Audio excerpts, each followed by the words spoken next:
Good afternoon. Hello and welcome to ИнстаФорекс Economic News TV channel with us, Anna Kasatkina. And Ekaterina Stikhina. You are watching the combined currency and commodity market review for the previous week. So what tendencies dominated the foreign exchange market last week? On Friday, the US dollar closed the week in negative territory against other majors. And what caused these exchange rate fluctuations? Another wave of massive selling swept over the market, as it turned out that investors are currently viewing this year's rate hike by the US Federal Reserve as a highly unlikely scenario. Even the release of upbeat US non-farm payroll data for June failed to shift traders' sentiment to bullish.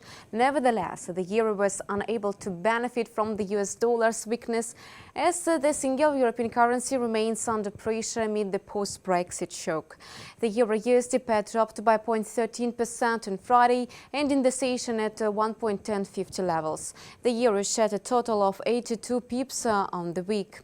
The U.S. Labor Department reported that the American economy generated 287,000 jobs in June, which is much higher than the anticipated gain of 175,000. Average hourly earnings rose by 2.6% on a year-over-year basis. At the same time, the country's jobless rate edged higher to 4.9%, while the unemployment growth was downgraded from 38,000 to 11,000 in May. This is the lowest reading since 2010.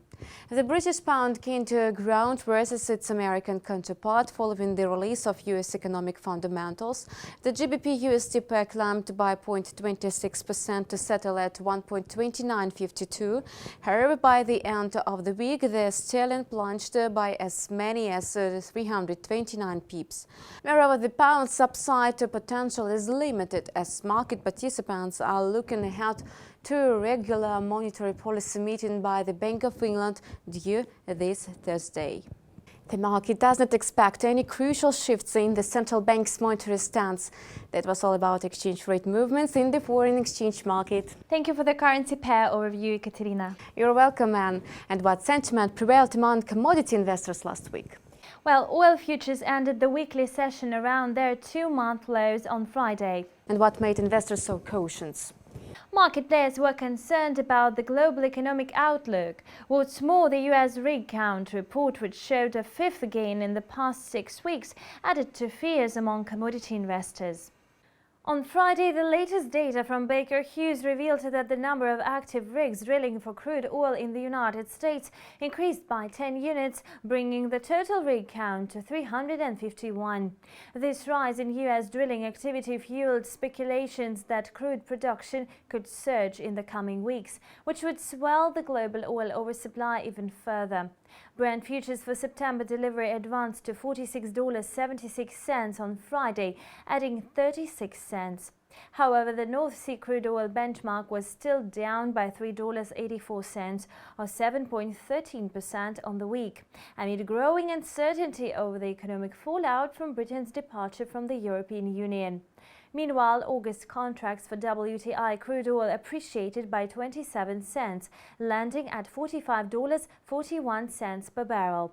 The futures weekly decline totaled $3.70 or 7.31%. Moreover, gold prices stabilized on Friday against the backdrop of the weaker US dollar. The yellow metal ended the session at $1,367.55 per troy ounce. The price added 1.5% on the week. The movement of gold prices depends heavily on U.S. interest rates. According to data from Thomson Reuters Lipper, last week investors piled up the most money into U.S.-based funds invested in precious metals since February. At the same time, demand for gold remains rather sluggish in Asian countries. Anna, thank you for the commodity market review. You're welcome, Kate. You have been watching the weekly currency and commodity market review on ИнстаФорекс TV. It was presented to you by Ekaterina Stikhina and Anna Kasatkina. Have a great day. See you. Goodbye.